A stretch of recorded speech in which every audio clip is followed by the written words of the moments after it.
There has long been a dialogue between sacred texts and artistic expressions.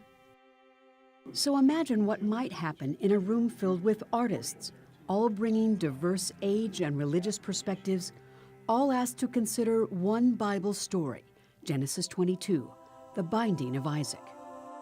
And Abraham gets up in the morning and he takes his son, ties him up, and places him on the altar and is about to sacrifice him with a knife in hand.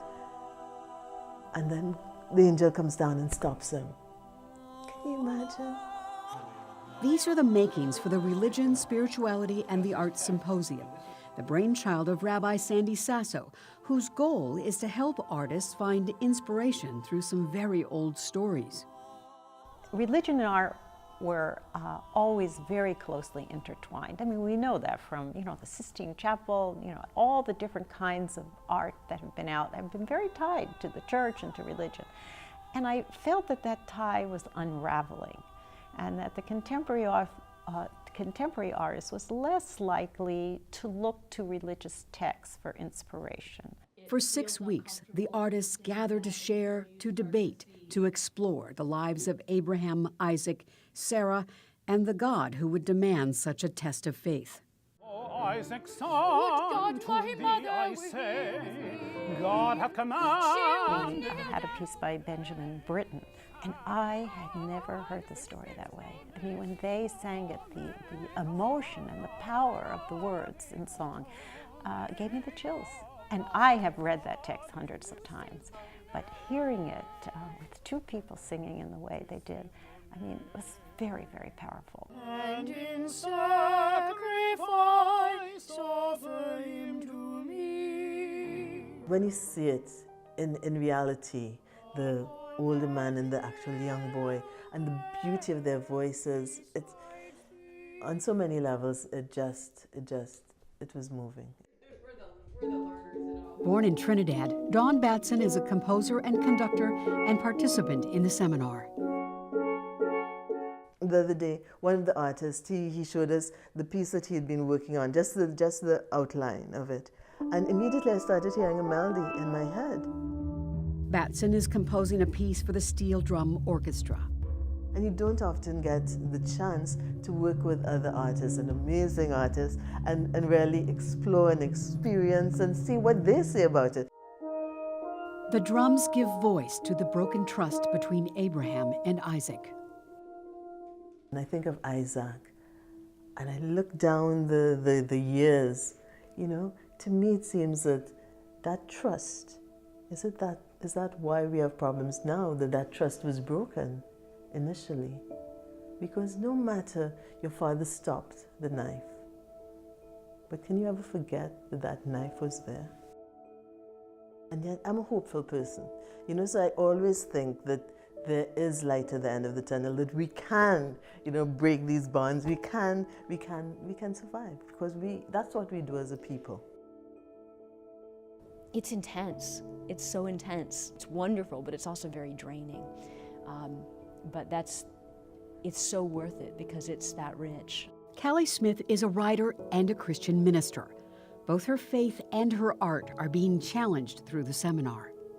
If I'm writing without a community surrounding me, without a group of friends who are interested in the project, I can revise and I can revise, and it can stay in the drawer for so long.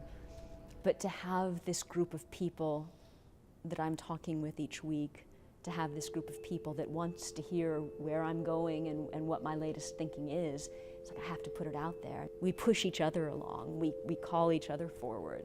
Smith is writing a play which gives perspective on why Sarah, the biblical mother, may have looked the other way. There's so much in there. It's not tame. It's got all this, child sacrifice is on the table, but every sort of loss and pain and joy and challenge, it's in there. So much of the biblical story that I draw from is human beings in conversation with God. None of it's one way. It's dialogue, it's back and forth, it's questions, it's pushing, it's wondering, it's praying. And I like the idea of a life of faith that is not settled or certain. These two are Isaac wandering, and he's now burdened with this heavy traumatic experience of his father believing in his relationship to the divine and acting on it to the point of a holy crime.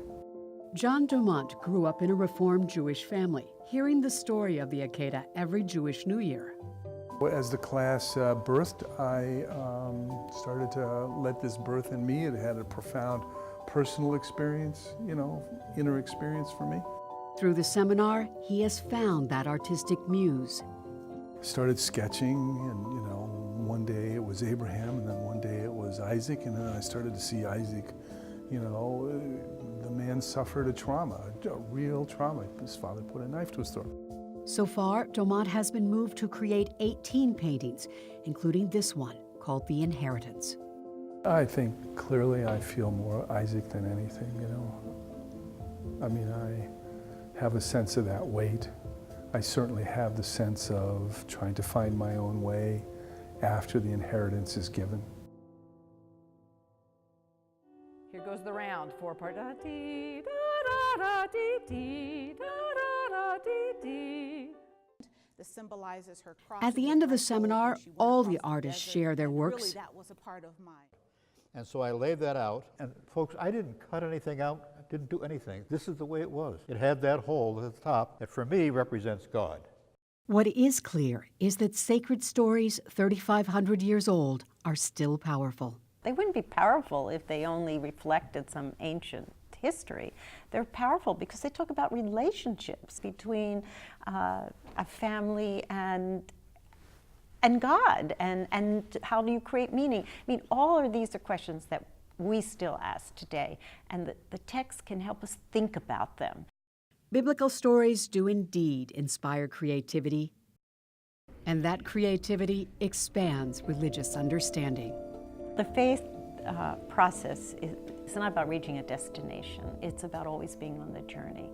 And you just don't journey by yourself. You journey with others. And every relationship that you make changes you in some way. And in the end, lives change for the better. And if this piece can touch one person and make them think and make them just lift them, that's what I'd like.